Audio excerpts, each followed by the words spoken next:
السلام علیکم ورحمۃ اللہ وبرکاتہ۔ الحمد للہ الحنان المنان الذي خلق الانسان وعلمه البیان والصلاة والسلام على رسوله سید الانس والجان وعلى آلہ واصحابہ ذوی الخیر والاحسان، اما بعد فاعوذ باللہ من الشیطان الرجیم، بسم اللہ الرحمن الرحیم۔ ان الدین عند اللہ الاسلام، صدق اللہ مولانا العظیم۔ بارگاہ رسالت مآب صلی اللہ علیہ وسلم میں درود پاک کا ہدیہ پیش کریں۔ اللہم صلی علی سیدنا و مولانا محمد معدن الجود والکرم وآلہ واصحابہ الکرام وابنہ الکریم وبارک وسلم صلاۃ دائمۃ سرمدا ابدا۔ ایک عرب نے آدمی کا بول بالا کر دیا، خاک کے ذروں کو ہمدوش ثریا کر دیا۔ خود نہ تھے جو راہ پر اوروں کے ہادی بن گئے، کیا نظر تھی جس نے مردوں کو مسیحا کر دیا۔ آج سے میرے عزیزو ہمیں تاریخ اسلام سننی ہے۔ اسلام کی نشو و نما اور اس کی ترویج و اشاعت اس دن سے ہی شروع ہو چکی ہے جس دن سب سے پہلے انسان آدم علیہ السلام نے اس روئے زمین پر قدم رکھا ہے۔ لیکن آج کے دور میں ہم اسلام نام سے جس دین کو جانتے اور پہچانتے ہیں وہ میرے آقا صلی اللہ تعالیٰ علیہ وسلم کی شریعت طاہرہ ہے۔ اسلام کی تاریخ سننے سے پہلے ہمیں تھوڑا پیچھے کے تمام حالات بھی جاننا ضروری ہے، کیونکہ اسلام کی ترویج و اشاعت اور اس کی تبلیغ کے لیے جو زمین منتخب کیا اللہ رب العزت نے، وہ عرب کی زمین ہے۔ عرب دنیا کے جغرافیہ میں کیا حیثیت رکھتا ہے، اس کی سچویشن جو ہے وہ کتنی امپورٹنٹ ہے، وہ سمجھنا ضروری ہے۔ تو سنگلاخ زمین ہے، صحرا، پانی کی قلت، یہ تمام چیزیں عرب میں موجود ہیں، لیکن اسلام کی ترویج و اشاعت کے لیے اس زمین کو منتخب کیا گیا ہے۔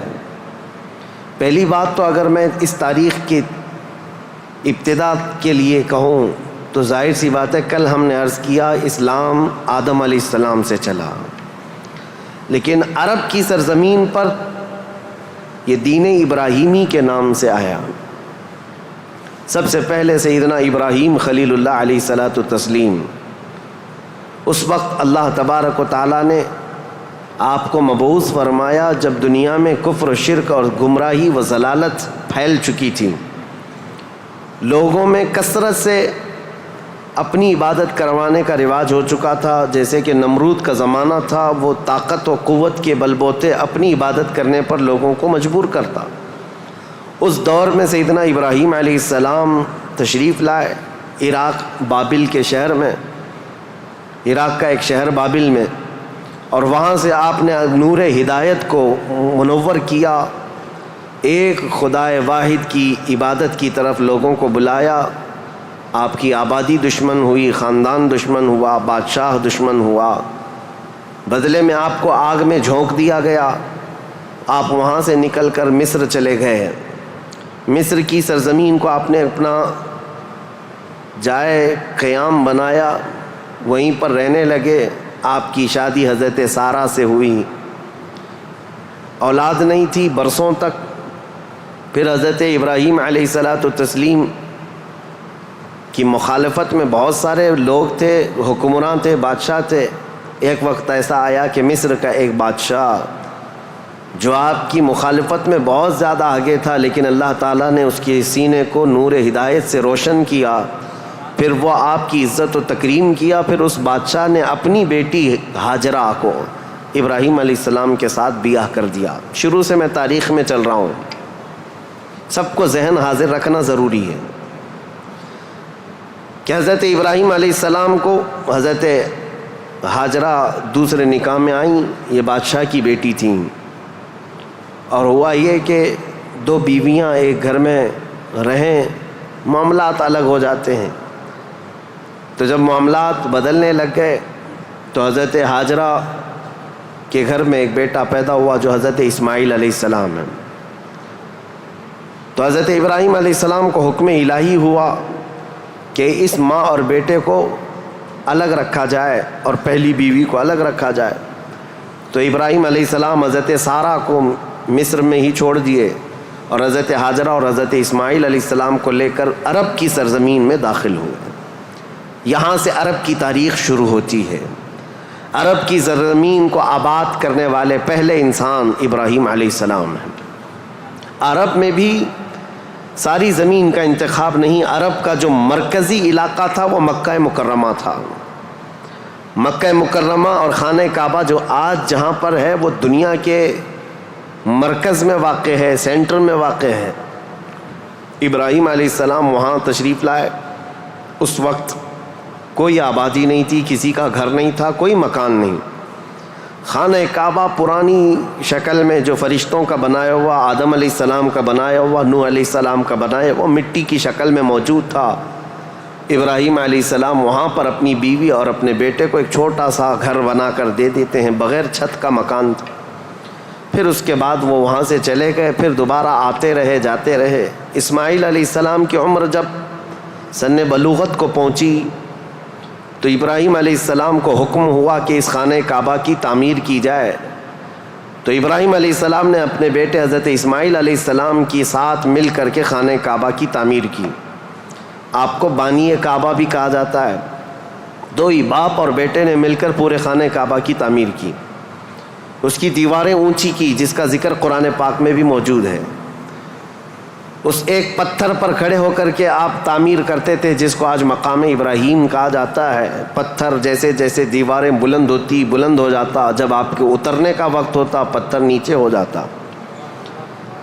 جب تعمیر مکمل ہو گئی خانہ کعبہ کی تو پھر ابراہیم علیہ السلام نے دعا کی کہ اللہ اس آبادی کو ہری بھری کر دے، شاد و آباد کر دے، اور یہاں رہنے والوں کو ہر قسم کے پھل اور میوہ جات سے تو ان کو رزق عطا فرما. آپ کی دعا قبول ہوئی. جو بے آباد علاقہ تھا، اب سنیں تاریخ کہاں سے شروع ہو رہی ہے. بے آباد علاقہ، کوئی آبادی نہیں تھی. ایک قبیلہ آیا جو تجارت کے لیے کہیں کا سفر کر رہا تھا.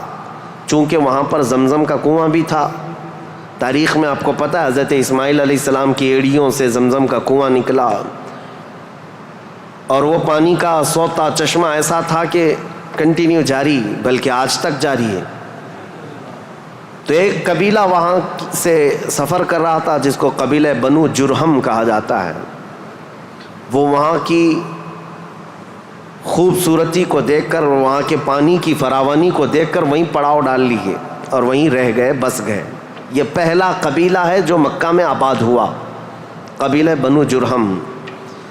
پھر حضرت اسماعیل علیہ السلام نے اسی قبیلے کی ایک لڑکی سے شادی بھی فرمائی، اور حضرت اسماعیل علیہ السلام کے گھر میں 12 بیٹے پیدا ہوئے.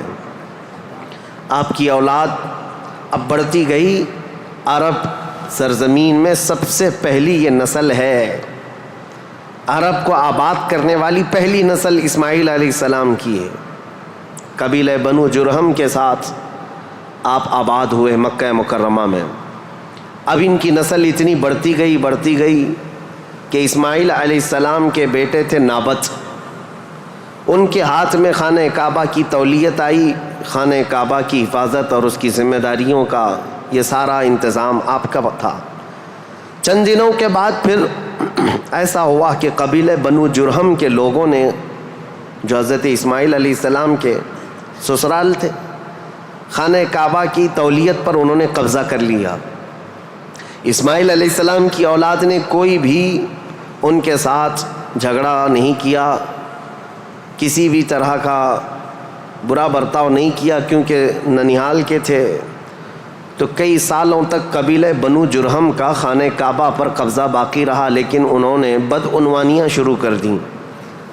خانہ کعبہ کے پاس لوگ جو دور دور سے آتے تھے دنیا میں، حاجی، اس وقت بھی ہر سال حج ہوا کرتا تھا، ان کے ساتھ برا سلوک کرنا، ان سے چڑھاوے لینا، ان سے زیادہ مانگ کرنا، یہ سب چیزیں ہونے لگی. تو پھر حضرت اسماعیل علیہ السلام کی اولاد نے دوبارہ خانہ کعبہ کی تولیت اپنے ذمے لے لی. تولیت کہتے ہیں ذمہ داری، جس سے متولی کہا جاتا ہے. جیسے مسجد کا متولی ہوتا ہے، تولیت اسی کو کہتے ہیں، خانہ کعبہ کی خدمت کی ذمہ داریاں۔ اب یہ زمانہ چلتا رہا، میں آپ کو پہلے یہ خاندانی معاملات بتا رہا ہوں، اس کے بعد پھر یہاں کے سیاسی حالات بھی بتاؤں اور پھر مذہبی حالات بھی آپ کو بتاؤں، تاکہ اسلام کی تاریخ کو سمجھنے کے لیے اس کا بیک گراؤنڈ بھی سمجھنا بہت ضروری ہے، پس منظر کیا تھا یہ معلوم ہونا ضروری ہے۔ اب اسماعیل علیہ السلام کی اولاد میں عدنان ایک شخص پیدا ہوئے جو آل اسماعیل میں بہت ہی معزز انسان تھے۔ اکثر صحابہ کرام کا اور خود رسول اللہ صلی اللہ علیہ وسلم کا نسب حضرت عدنان تک پہنچتا ہے، وہ ہمارے آقا صلی اللہ تعالیٰ علیہ وسلم کے جد امجد بھی ہیں۔ عدنان نے مکہ مکرمہ کی ذمہ داریاں سنبھالی اور اس کے بعد اب آبادی اتنی بڑھ گئی کہ ان لوگوں کو تجارت کے لیے اور اپنے معیشت کے لیے، اپنے معاش کے لیے دور دور جانا پڑا، مکہ چھوڑ کر کے باہر جانا پڑا، آبادی بڑھتی چلی گئی مکہ مکرمہ کی۔ اور اس کے بعد زمانے کے صبح شام گردش لیل و نہار جس کو کہتے ہیں، آتے گئے ایسے کہ آل اسماعیل علیہ السلام کی اولاد کا قبضہ یا ان کی خدمت کا معاملہ خانہ کعبہ پر ڈھیلا پڑتا چلا گیا۔ پھر کوئی دوسرا قبیلہ آیا، بنو خزاعہ، انہوں نے خانہ کعبہ کی تولیت اپنے حصے میں لے لی۔ اب جو اصل تاریخ شروع ہوتی ہے وہ میں بتانا آ رہا ہوں۔ تو برسوں برس اسی طرح سے گزرتے گئے اور پھر ایک شخص پیدا ہوئے جن کا نام فہر تھا۔ یہ اسماعیل علیہ السلام کے اولاد میں فہر نام ہے۔ فہر کا ایک لقب تھا قریش، اور یہیں سے قریش خاندان کی ابتدا ہوتی ہے۔ قریش ان کا لقب تھا اور اصل نام تھا فہر بن غالب۔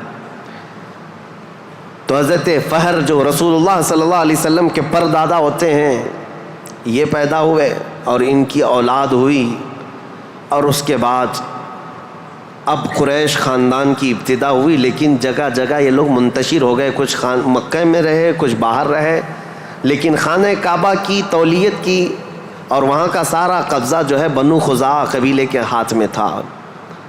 پھر زمانہ بدلتا ہوا یہاں تک پہنچا کہ اسماعیل علیہ السلام کی اولاد میں یعنی قریش خاندان میں ایک شخص پیدا ہوئے جن کا نام قصی تھا۔ یہ تاریخ کے بہت اہم آدمی ہیں، بہت اہم ترین شخصیت ہے قصی۔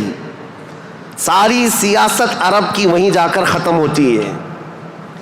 قصی ایک کلاب کے بیٹے تھے، لیکن ایسا ہوا کہ باپ کا انتقال جلدی ہو گیا۔ قصی جو ہے بنو عزرا قبیلے میں ہی پرورش پائے اپنے ننیال میں۔ جوان ہوئے تو آپ کو بتایا گیا کہ تمہارا خاندان تو اسماعیل علیہ السلام کا خاندان ہے اور خانہ کعبہ کے وہ ذمہ دار رہے ہیں، متولی رہے ہیں۔ تو وہ اپنے ننیال کو چھوڑ کر کے جب مکہ آئے تو قصی یہ جوان تھے، بھرے جوان تھے۔ آتے ساتھ ان کے اندر وہ ہنر تھا، پیشانی میں وہ چمک تھی کہ جو دیکھتا دیکھتا رہ جاتا۔ ظاہر سی بات ہے وہ چمک کسی اور کی نہیں تھی، وہ نور مصطفیٰ کی تھی۔ قصی نے آتے ساتھ ہی لوگوں کو اپنی طرف مائل کر لیا، لوگ جوق در جوق قصی کے گرویدہ ہو گئے۔ پھر قصی نے سارے قریش کو جو ادھر ادھر منتشر تھے سب کو مکہ میں جمع کر دیا، اور بنو خزاعہ قبیلے کے ہاتھ میں جو خانہ کعبہ کی تولیت تھی اس کو حاصل کر لیا۔ اب دوبارہ حاصل کرنے کے بعد اب تک مکہ مکرمہ میں یا خانہ کعبہ کی خدمت اور حرم میں جو معاملات چلتے تھے وہ یوں ہی چلتے تھے۔ جو ذمہ دار ہے اس نے جو دیکھ لیا وہ کر لیا، لیکن قصی نے باضابطہ ڈپارٹمنٹ بنائے، شعبے بنائے، حکومت کا اسٹیبلشمنٹ جس کا طرح ہوتا ہے پورا انہوں نے بنایا۔ انہوں نے ذمہ داریاں بانٹیں، سقایا، رفادہ، سدانہ، یہ سب نام رکھے گئے ہیں، یعنی انہوں نے شعبے ایسے بانٹ دیے، ڈپارٹمنٹ تبدیل کر دیے گئے کہ یعنی کئی قبیلوں کو جمع کیا مکہ میں اور کہا جب کبھی کہیں جانے کی ذمہ داری ہوگی، جھنڈا اٹھانے کی ذمہ داری، وہ ایک بہت اہم ذمہ داری ہوتی تھی، وہ ایک قبیلے کو سونپ دیا۔ اور ہر سال جو حاجی آتے ہیں مینا میں ان کو پانی پلانا اور کھانا کھلانا، اس کو سقایا کہا جاتا تھا، وہ ایک قبیلے کی ذمہ داری دے دی گئی، سقایا، یہ ڈپارٹمنٹ پوری منسٹری ہو گئی۔ اور اس کے بعد رفادہ، یہ ایک ذمہ داری ہے جو حاجی آیا کرتے ان کو پیسوں کی ضرورت ہوتی، کہیں دور دراز سے سفر سے آئے ہوتے ان کی مالی مدد کی ضرورت ہوتی، وہ ایک خاندان کے ہاتھ میں دے دیا گیا۔ یہ رفادہ ایک منسٹری کا نام ہے، وہ اس منسٹری کے ذمہ دار ایک قبیلے کو بنایا۔ پھر اس کے بعد سدانہ، خانہ کعبہ کی حفاظت، اس کے غلاف کو تبدیل کرنا، اس کی چابی کی ذمہ داری، اس کو کھولنا بند کرنا، اس کی صفائی کرنا، وہ بھی ایک قبیلے کے ذمے میں دے دیا۔ وہ باضابطہ ایک منسٹری بنائی گئی، ایک وزارت تھی، اور اس کے علاوہ تقریباً انہوں نے 26 منسٹریاں بنائی تھیں، شعبے بنائے تھے۔ کون؟ حضرت قصی۔ یہ دنیا میں سب سے پہلے اس طرح شعبے جات کو تقسیم کر کے، جیسے ایک جمہوری نظام ہوتا ہے، ایک ڈیموکریسی نظام ہوتا ہے، اس طرح سے آپ نے بنایا۔ اور حضرت قصی کی یہ مہارت تھی کہ پورے عرب میں آپ کا، بلکہ ہر جگہ آپ کا چرچا ہونے لگا۔ اور حضرت قصی نے اس چیز کو اتنے اونچے لیول تک لے جا کر وہاں مکہ مکرمہ کو پوری دنیا میں متعارف کیا کہ لوگ یہاں کی خدمتیں دیکھنے کے لیے آیا کرتے تھے۔ ہر قبیلے کو الگ ذمہ داریاں تھیں، یہ تاریخ ہے۔ اس کے بعد قصی جلدی ہی انتقال کر گئے، حالانکہ ان کو زیادہ وقت نہیں ملا، ان کا زیادہ وقت نہیں تھا۔ ان کی شادی ہوئی، شادی ہونے کے بعد ان کے گھر جو بیٹے پیدا ہوئے ہیں وہ 2 بیٹے تھے، ایک عبد الدار اور ایک عبد مناف۔ قصی نے اپنی ساری ذمہ داریاں، اپنی جانشینی عبد مناف کو دے دیا۔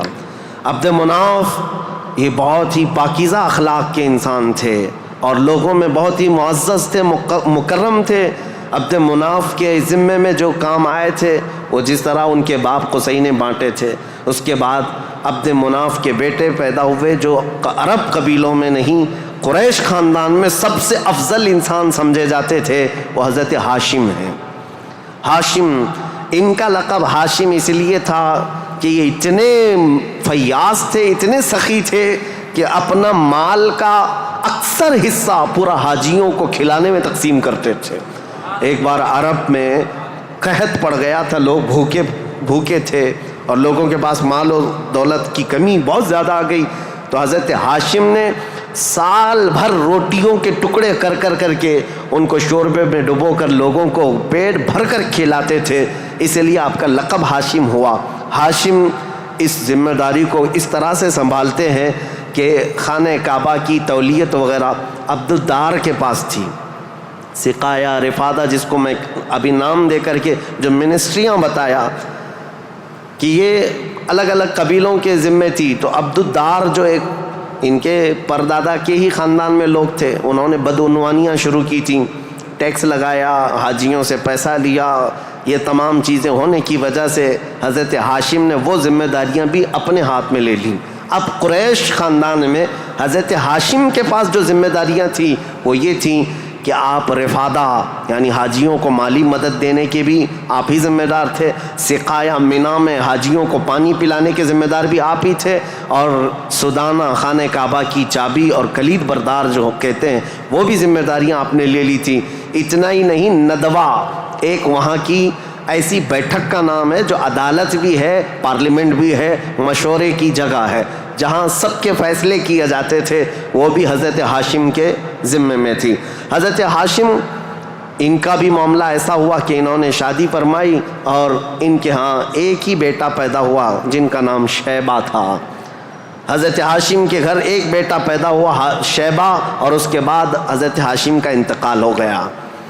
شیبہ بچپن میں ہی اپنے باپ سے محروم ہوئے، اور ان کے چچا تھے مطلب، جن کا نام تھا، ہاشم کے بھائی، سگے بھائی تھے۔ مطلب نے یہ شیبہ کو گود لے لیا اور پرورش کی، اور اتنی اچھی پرورش کی کہ لوگ جو ہے شیبہ کو ان کے اصلی نام کی بجائے مطلب کا غلام یا مطلب کا بیٹا کہتے ہوئے عبد المطلب ہی کہنے لگ گئے۔ یہ عبد المطلب میرے آقا صلی اللہ تعالیٰ علیہ وسلم کے سگے دادا ہیں، عبد المطلب، ان کا اصل نام شیبہ ہے۔ اب یہ خانہ کعبہ کی تولیت کی ذمہ داری سب سے لمبے عرصے تک سنبھالنے والے یہی ہیں، کافی لمبا ٹائم ان کو ملا۔ عبد المطلب کے زمانے میں ہی وہ اصحاب فیل کا واقعہ پیش آیا، جو ابرہہ بادشاہ خانہ کعبہ کو ڈھانے آیا تھا، یہ حضرت عبد المطلب کے زمانے میں پیش آیا۔ حضرت عبد المطلب کے بھی تقریباً کافی اولاد ہوئیں، بیٹے ہوئے 12 کے قریب ان کی بھی اولاد ہوئیں. آپ نے ایک منت مانی تھی کہ اگر میں اپنے سارے بچوں کو جوانی کے حالت میں دیکھ لوں تو ان میں سے ایک بیٹا اللہ کی راہ میں قربان کر دوں گا. جب سارے بچے آپ کے جوان ہو گئے تو حضرت عبد المطلب خانہ کعبہ کے پاس گئے اور اس کے بعد آپ نے قرعہ اندازی کی اپنے بیٹوں کے نام نکال کر کے کہ کس بیٹے کا نام نکلے گا جس کو قربان کیا جائے. تو آپ نے جب قرعہ اندازی کی تو آپ کے چھوٹے بیٹے حضرت عبداللہ کا نام نکلا. قربانی کے لیے حضرت عبداللہ کا نام نکلا. حضرت عبد المطلب کے وہ سب سے زیادہ محبوب تھے، نور نظر تھے. آپ نے سارے لوگوں سے مخاطب ہو کر کے کہا کہ اس مسئلے کو کیسے حل کریں. تو سارے لوگوں نے کہا کہ اللہ رب العزت کے معاملات اللہ کے حوالے اس کو چھوڑ دو. پھر آپ نے خواب میں دیکھا کہ اس کا معاملہ ایسا ہے کہ اپنے اس نور نظر محبوب بیٹے کی قربانی کی بجائے ان کی جگہ 100 اونٹ قربان کر دیے جائیں. تو 100 اونٹ قربان ہوں گے لیکن آپ کے بیٹے کی قربانی بھی مان لی جائے گی کہ آپ نے بیٹے کو بھی قربان کیا. آپ نے حضرت عبداللہ کی جگہ پر 100 اونٹ قربان کیے. اسی لیے تو میرے آقا صلی اللہ علیہ وسلم نے ایک حدیث میں فرمایا ہے انا ابن الذبیحین، اے لوگوں میں 2 ذبیحوں کا بیٹا ہوں. ایک ذبیح اسماعیل علیہ السلام ہے، دوسرے ذبیح میرے باپ عبداللہ ہیں. یہ رسول اللہ صلی اللہ علیہ وسلم نے فرمایا کہ اب یہ حضرت شیبہ عبد المطلب، حضرت عبد المطلب جو خانہ کعبہ کی تولیت کو سنبھالتے رہے، یہ تاریخ یہاں تک آئی. آل اسماعیل ہیں، یہ اسماعیل علیہ السلام کی اولاد. تاریخ کو میں نے شروع کیا تھا حضرت ابراہیم علیہ السلام سے. پھر اب حضرت عبد المطلب رضی اللہ تعالیٰ عنہ خانہ کعبہ کی تولیت سنبھالتے رہے اور اس کے بعد اپنے سارے بیٹوں کی شادیاں کیں. ان میں اپنے چھوٹے بیٹے حضرت عبداللہ کی شادی آپ نے کہ ایک قبیلہ جو مدینہ طیبہ میں آباد تھا وہب بن عبد مناف کا، ان کی بیٹی حضرت آمنہ سے کی، جو سب سے معزز قبیلے کی خاتون تھیں، پاکیزہ تھیں، طیبہ تھیں، طاہرہ تھیں. رسول پاک صلی اللہ تعالیٰ علیہ وسلم کے والد ماجد عبداللہ نے حضرت آمنہ سے شادی کی. یہ شادی بھی بڑی مشہور شادی ہوئی کیونکہ حضرت عبداللہ کو کئی عورتیں دیکھتی تھیں اور شادی کی خواہش رکھتی تھیں. مکہ میں کئی لوگوں نے پیغامات دیے تھے اور اس کے بعد جب حضرت آمنہ سے انہوں نے شادی کی تو ایک خاتون ہے جو حضرت عبداللہ کی شادی کے لیے بہت کوشش میں لگی تھی.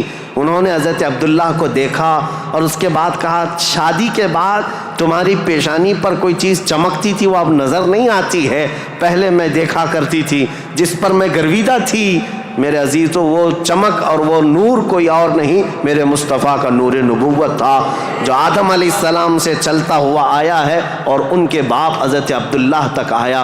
پھر حضرت عبداللہ حضرت آمنہ سے نکاح کر کے رہ رہے تھے اور تجارت کی غرض سے آپ حضرت عبداللہ ملک شام کی طرف جا رہے تھے.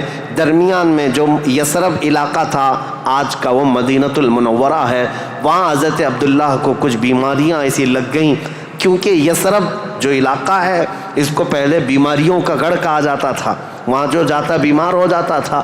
اس وقت انہوں نے وہاں کا سفر کیا تھا اور بیماریاں لگ گئی اور آنے سے پہلے آپ کا انتقال ہو گیا. عبداللہ کا انتقال ہو گیا حضرت عبداللہ کا. اور پھر چند ماہ گزرے تھے، 6 مہینے کے بعد پورے عالم میں جو ایک عجیب کیفیت طاری تھی. عرب کی یہ تاریخ میں آپ کو بتا رہا ہوں کہ یہاں پر اب حالات کیا تھے.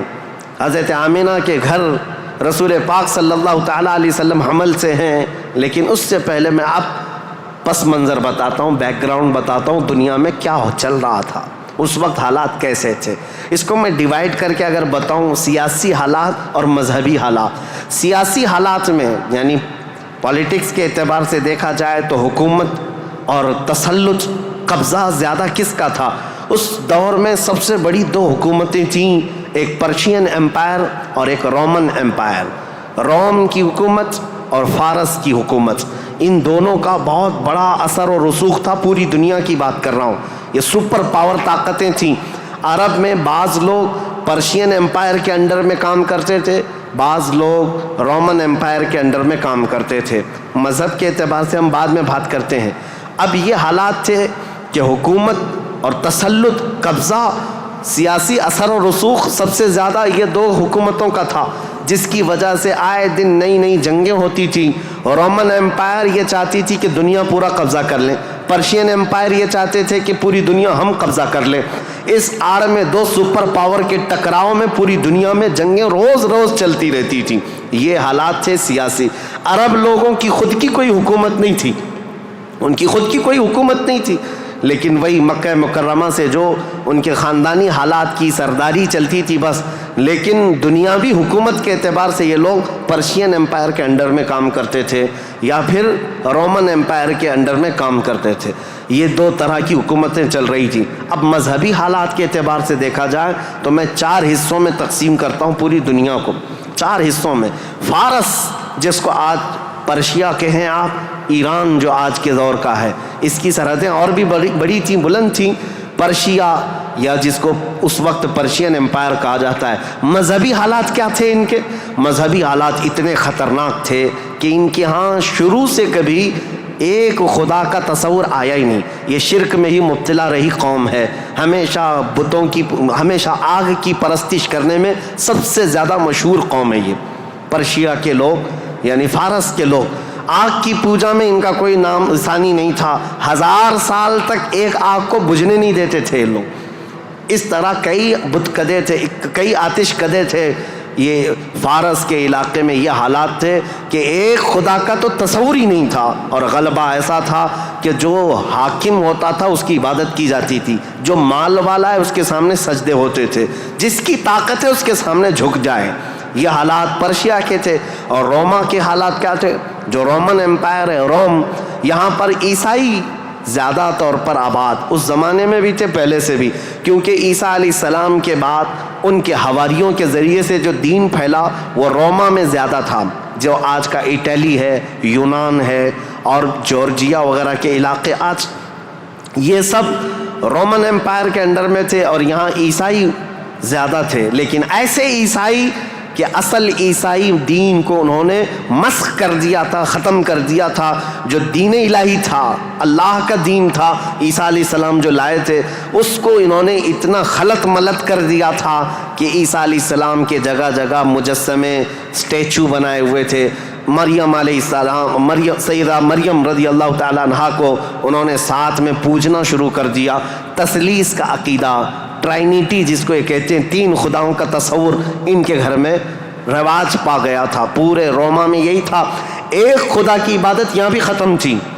2 بڑی طاقتوں کے انڈر میں شرک اور بت پرستی اور کفر بہت سر چڑھ کر بول رہا تھا. یہاں اللہ کو پہچاننے والے اور اللہ کی عبادت کرنے والے تقریباً ناپید ہو چکے تھے.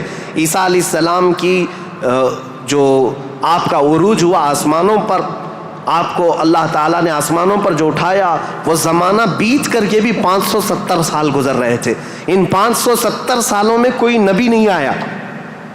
عیسیٰ علیہ السلام کے بعد سے لے کر 570 سال کا زمانہ، اس کو زمانہ فترت کہا جاتا ہے. زمانہ فترت 2 نبیوں کے بیچ کے زمانے کو کہتے ہیں. اس بیچ میں کوئی نبی نہیں آیا، جس کی وجہ سے حالات اتنے گمبھیر تھے. پرشیا کے حالات میں نے بتایا، جگہ جگہ آگ کی پوجا، آگ کی پوجا، آگ کو ہی طاقتور مانا جاتا. اور روما میں تھا، عیسائی تو تھے لیکن ایسے کہ ٹرائنیٹی کا عقیدہ، مریم بھی خدا ہیں، عیسیٰ بھی خدا ہیں اور وہ بھی خدا ہے. 3 خداؤں کی عبادت. اور اس کے علاوہ راہبوں کا، پادریوں کا حال تو یہ تھا، اللہ کی پناہ، وہاں کے جو عبادت خانے تھے، جو چرچ تھے، جو کلیسا تھے، وہ عبادت کے نہیں تھے، وہ عیاشیوں کے اڈے تھے. کوئی عورت جاتی تو ان کے ہاتھ میں بچ کے باہر نہیں آتی، اس کے ساتھ وہ منہ کالا کر لیتے. یہ جو بڑے بڑے راہب تھے ان کا حال یہ تھا. اور وہ سیاست میں بھی اس طرح ملوث تھے کہ جب تک کنیسہ میں یعنی چرچ میں کوئی شخص مال نہ لا کر کے دے، اس کے لیے بد دعائیں کرتے تھے، اس کی تباہی کا انتظام کرتے، بلکہ فوج کی سرکشی کے ساتھ ایسے لوگوں کو مار کر ختم بھی کر دیتے تھے. اور اس کو کہتے تھے کہ یہ جس کو جس طرح آج ہم یہاں پر دیکھ رہے ہیں دھرم دروہی ہے، دین چھوڑا ہوا آدمی ہے. یہ عیسائیوں کا تسلط ایسا تھا، ان کا قبضہ ایسا تھا، پادریوں کا عیاشی کے اڈے بنا دیے گئے تھے. جتنے وہ عبادت خانے تھے، جتنے عبادت خانے تھے وہ عیاشیوں کے اڈے بنے ہوئے تھے. اور ان کے ہاں یہ سب چیزیں عام. جو اخلاق دینے آئے تھے، جو اچھا مزاج دینے آئے تھے، وہی ان کے علماء، ان کے راہب پورے ایسے تسلط کے ساتھ گندگیاں پھیلا چکے تھے. یہ روما کے حالات تھے, پرشیا کے حالات وہ تھے. اب دنیا میں تیسرا ایک بڑا طبقہ جو اپنا اثر رکھتا تھا, اپنا رسوخ رکھتا تھا, وہ ہندوستان کا تھا. ہندوستان جس کو ہم اکھنڈ بھارت کہیں, یہ ہندوستان, اس کی سیمائیں, اس کی سرحدیں اتنی نہیں تھی جو آج کشمیر سے کنیا کماری تک یا گجرات سے لے کر کے بنگال کی کھاڑیوں تک ہے, بلکہ اس کی سیمائیں ایران کی سرحدوں تک پہنچتی تھی. افغان, پاکستان, بنگلہ دیش, نیپال جو آج ایک الگ الگ ریاستوں میں, الگ الگ ملکوں میں تبدیل ہیں, یہ سب ہندوستان کے علاقے ہوا کرتے تھے. ہند اس وقت کے حالات کیا تھے ہندوستان کے, میں اس وقت کی بات کر رہا ہوں. عیسیٰ علیہ السلام کے عروج آسمانی کے 570 سال کے بعد ہندوستان کے حالات بڑے دیگرگوں تھے, کیونکہ یہاں پر بھی شروع سے بت پرستی بہت زیادہ تھی. بلکہ تاریخ نگاروں نے لکھا ہے اس وقت ہندوستان کی آبادی اگر 1 کروڑ تھی تو یہاں کے خدا جو بنائے گئے تھے وہ 2 کروڑ تھے. یعنی انسانوں کی آبادی سے بڑھ کر کے خدا تراشے گئے تھے. ہر قبیلے کا نہیں, ہر خاندان کا نہیں, بلکہ ہر انسان کا 2 خدا, 3 خدا, 4 خدا, جس کی جیسی حیثیت ویسے خدا بنائے ہوئے تھے. اور یہاں پر اخلاقی حالات اگر دیکھے جائیں تو وہ بھی اس طرح کہ جیسے کل بھی میں نے بتایا تھا, کاسٹزم میں یہ لوگ ایسے ملوث تھے کہ برہمن الگ, شودر الگ, دلت الگ, چھتریہ الگ, یہ سب چیزوں کو کاسٹ میں بدل کر کے, ایسے کہ کسی دلت کو ایک مقدس کتاب چھونے کی بھی اجازت نہیں ہوتی, برہمن سے مصافحہ کرنے کی بھی اجازت نہیں ہوتی. اگر کسی دلت نے برہمن کی لڑکی کو چھو بھی لیا تو اس کا ہاتھ کاٹ دیا جاتا, اور اگر گیتا کے شلوک سن لیتا تو اس کے کان میں کھولتا ہوا تیل ڈال دیا جاتا تھا. یہ سب حالات یہاں کے تھے. یعنی اخلاقی پستی, اخلاقی گراوٹ یہاں پر بھی تھی. روما کے حالات بھی اچھے نہیں تھے, پرشیا کے حالات بھی اچھے نہیں تھے, ہندوستان کے حالات بھی. اور عورتوں کے لیے تو یہ اس قدر سخت تھے, اللہ اکبر. یہاں کسی عورت کا شوہر مر جاتا تو عورتیں ساتھ میں اپنے شوہر کی چتا کے ساتھ آگ لگا لیتی, جس کو ستی کہا جاتا تھا. ستی ایک رسم ہے, تاریخ میں آج بھی موجود ہے. بیوہ عورت کو جینے کا حق نہیں تھا. بیوہ عورت اپنے شوہر کی آگ کے ساتھ خود بھی جل جاتی تھی, وہ چاہے جوان ہو, چاہے 2 مہینے کی دلہن کیوں نہ ہو, اسے جلا دیا جاتا. چند سالوں کے بعد پھر جلانے کا رواج ختم ہوا, پھر بیوہ عورت کو جنگلوں میں بھیج دیا جاتا کہ وہ وہاں رہے, وہیں آباد رہے. اس کا گھر میں آنا اب شگن. آج تک یہ بری روایت موجود ہے, جاہلوں کے آج بھی پائی جاتی ہے, غیر مسلموں کے ہاں, کہ اگر کوئی بیوہ عورت اچھے تقریبات میں شامل نہیں ہو سکتی, اچھے فنکشنز میں نہیں آ سکتی, کھانے پکانے کے وقت نہ آ جائے, یہ اب شگن ہو جائے. عورت اگر حیض اور نفاس کے عالم میں ہو تو اس وقت تو اس کے ساتھ جانوروں سے بدتر سلوک ہوتا. اس کا گلاس الگ, اس کا برتن الگ, اس کا کھان پان الگ, بلکہ جانوروں کا جس طرح سے الگ رکھا جاتا تھا عورت کا بھی الگ رکھا جاتا تھا. عورت کو پستی کی طرف دھکیل دیا گیا تھا. یہ تاریخ یہاں کی تھی, ہند کی. 3 بڑے طبقے دنیا کے میں بتا رہا ہوں, ایک روما میں, ایک پرشیا میں, ایک ہندوستان میں. اخلاقی پستی اس قدر تھی, کفر و شرک غالب تھا, اور اس کے علاوہ اب چوتھی ایک قوم بچتی ہے. ان سب کے بیچ میں اگر کوئی تھوڑی بہت شدھ بدھ رکھتی تھی, کوئی تھوڑا بہت اچھا مزاج رکھتے تھے, تو اس زمانے میں عزت تھی, تو وہ بنی اسرائیل کی تھی جو یہودی تھے, بنی اسرائیل. لیکن ان کے حالات ایسے تھے کہ غرور اور گھمنڈ ان کو اتنا تھا کہ وہ یہ کہتے تھے کہ پوری روئے زمین پر سب سے افضل لوگ ہم ہیں, اللہ کے محبوب ہم ہیں, اللہ کے بیٹے ہم ہیں, ہم کو اللہ کبھی عذاب نہیں دے گا, کبھی اللہ ہم کو آگ نہیں دکھائے گا. یہ سب اتنا غرور تھا اپنے افضل ہونے کا کہ کوئی نبی آتے تو ان نبیوں کا قتل بھی کر دیتے. ان بنی اسرائیل نے, یہودیوں نے 10,000 کے قریب نبیوں کا قتل کیا ہے, 10,000 کے قریب نبیوں کا قتل کیا یہ بنی اسرائیل. اور اللہ کی لعنت ان پر ایسی, اللہ کا غضب ان پر ایسا, غیر المغضوب علیہم ولا الضالین پڑھتے ہیں آپ. اور قرآن پاک میں اللہ تعالیٰ نے فرمایا ہے کہ اللہ وباءوا بغضب من اللہ, وہ اللہ کے غضب کے ساتھ لوٹی ہوئی قوم ہے. یہودی جو تھے بنی اسرائیل, اس دور میں ان کا حال یہ تھا کہ تھوڑے بہت یہ بت پرستی تو نہیں کرتے تھے, دوسرے خداؤں کی طرف جھکتے تو نہیں تھے, لیکن سود خوری ان کی فطرت میں داخل تھی. سود اتنا کھاتے تھے کہ کسی بھی غریب کی زندگی تباہ و برباد کر دیتے. سود کا نظام سب سے زیادہ یہ یہودیوں کی طرف سے، اور آج بھی پوری دنیا کو کریڈٹ کے پلیٹ فارم پر لا کر کھڑا کرنے والی قوم کوئی اور نہیں، یہ اسرائیلی ہیں، یہ یہودی ہیں. پوری دنیا کو کریڈٹ بانٹ کر کے، ان کو قرضہ دے کر کے، ادھار دے کر کے اس پر نفع لینا، اس پر انٹرسٹ کمانا، یہ یہودی فطرت میں داخل تھا. اور یہ سود کی لعنت ان کے ساتھ آج سے نہیں پہلے سے ہے. اس کو حلال سمجھ کر کے کھاتے ہیں، اس کو ترہ امتیاز سمجھتے ہیں، اور یہ سمجھتے ہیں یہ ہماری عقل مندی ہے، ہماری دانائی ہے کہ ہم پوری دنیا کا مال اپنی طرف کھینچ لیتے ہیں. اس کو وہ اپنی عقل مندی سمجھتے ہیں، جبکہ اللہ کا غضب ہے ان کے ساتھ. یہ چوتھی قوم تھی جو برائیوں میں ملوث تھی، سود خوری میں ملوث تھی، نبیوں کا قتل، بلکہ کتابوں کو یوں پھینک دیتے، اگر ان کے مزاج کے مطابق کوئی مسئلہ نہیں ملتا تو پھینک دیتے اور کہتے یہ کتاب اللہ کی ہے نہیں. تورات کو نہیں مانتے، تلمود کو نہیں مانتے، جس کو آج اولڈ ٹیسٹمنٹ کہا جاتا ہے، یا بائبل کو نیو ٹیسٹمنٹ جو انجیل ہوا کرتی، ان کتابوں کو پھینک دیتے. ان کے مزاج کے مطابق اگر آیتیں ملتی تو ٹھیک ہے، نہیں تو پھینک دیتے. یہ چوتھی قوم تھی. اب دنیا کی یہ حالات تھے، دنیا میں یہ حالات جہاں جہاں دیکھیں عورتوں کا استحصال یا پھر زنا، شراب نوشی، یہ سب عروج پر تھے.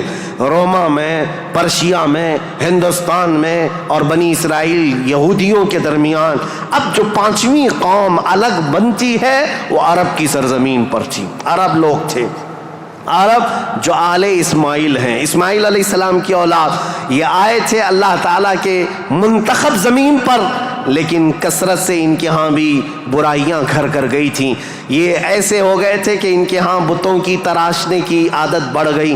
انہوں نے اپنے ہاتھوں سے خدا بنا لیے تھے. خانہ کعبہ جو مرکز تھا وحدانیت کا، اس خانہ کعبہ کے اندر بھی انہوں نے بت رکھ دیے تھے. اور خانہ کعبہ کی چھت پر ایک بت ہوا کرتا تھا جس کا نام حبل تھا، ایک بت تھا جس کا نام عزا تھا. اس کی پوجا کرنا تو حج کے ارکان میں شامل کر دیا تھا، حج کے ارکان میں تھا عزا کی پوجا کرنا.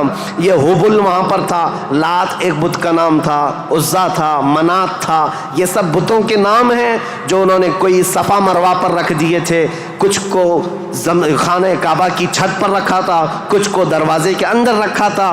طواف کرتے تھے ان بتوں کے سامنے آ کر کے، ننگے طواف کرتے تھے، بغیر کپڑے کے خانہ کعبہ کا طواف کرتے، ایک ہاتھ آگے اور ایک ہاتھ پیچھے رکھ کر کے، مرد ہو کہ عورتیں ہو، اس طرح سے وہ خانہ کعبہ کا طواف کرتے. یہ برائیاں ان کے ہاں بہت اخلاقی پستی میں گرتے چلے آئے.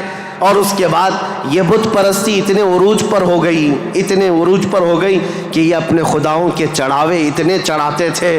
دور دراز سے لوگ آتے تھے تو سال میں ایک مرتبہ ان خداؤں کے نام پر انسانوں کی بلی بھی چڑھتی تھی. کوئی جوان منتخب کر لیا جاتا اور وہ خوشی سے تیار ہوتا، اپنی گردن اس کی رکھ دی جاتی، مینا کی وادی میں اس کو ذبح کر دیا جاتا، کاٹ کر کے اس کا خون بتوں کو لگا دیا جاتا. اور یہ کہتے کہ ہم مقرب ہو رہے ہیں، ہم مکرم ہو رہے ہیں، ہم عزت والے ہو رہے ہیں. یہ تمام چیزیں تھیں. اور اس کے علاوہ ان کے ہاں شراب بہت زیادہ عام تھی. چوری کرنے والے کچھ قبیلے خاص تھے عرب میں، اور ان کا پیشہ ہی تھا راستے پر رکنا اور جاتے آتے قافلوں کو ڈاکہ زنی کرنا اور مال لوٹنا. اور اس کے علاوہ عورتوں کے لیے ان کے ہاں بھی اچھے حالات نہیں تھے. عورتوں کو تو مشین سمجھتے تھے. شادی کا کوئی ایک سسٹم نہیں تھا. کوئی مرد چاہے تو 100 رکھ لے، کوئی 50 رکھ لے، کوئی 60 رکھ لے. نہ شادی کا کوئی سسٹم ہے، جتنی عورتیں چاہے وہ رکھ سکتا تھا. اور پھر اس کے علاوہ عورتوں کے ساتھ سارا سلوک تو تھا ہی، لیکن وہ ایسے بدبخت تھے کہ بیٹی کے پیدا ہونے پر ناک بھون سکیڑتے تھے. بلکہ کئی ایسے عرب قبیلے تھے جو بیٹی کے پیدا ہوتے ہی اس کی گردن مروڑ کر کے اس کو زندہ دفن کر دیتے تھے. یہ عرب کی سرزمین پر پائے جانے والی چیزیں.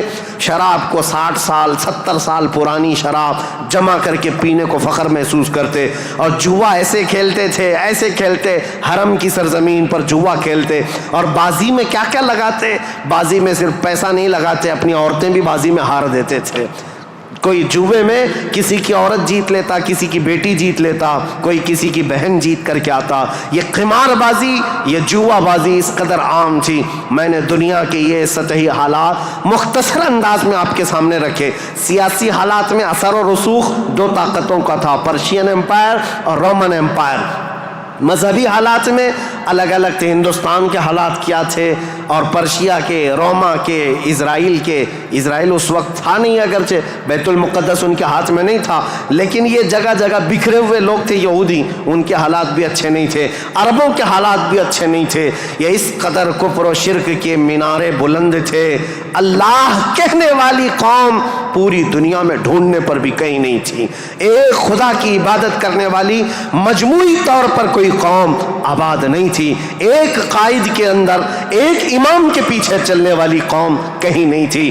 ہر ایک نے اپنے خدا بنائے. کچھ لیڈروں کی پوجا، کچھ حکمرانوں کی عبادت. کچھ جگہ پر ایسے حالات ہندوستان میں تھے کہ اپنے ہی آلہ تناسل کی پوجا کرنے، عورتوں کی شرمگاہوں کی پوجا، مردوں کی شرمگاہوں کی پوجا جو آج تک چلی آ رہی ہے. یہ اس قدر گرے ہوئے حالات تھے کہ چوہے سے لے کر بلی تک، بلی سے لے کر سانپ بچھو تک کوئی خدا ہونے سے بچ نہیں سکا ان کے ہاتھوں میں. سب خدا بنا لیے.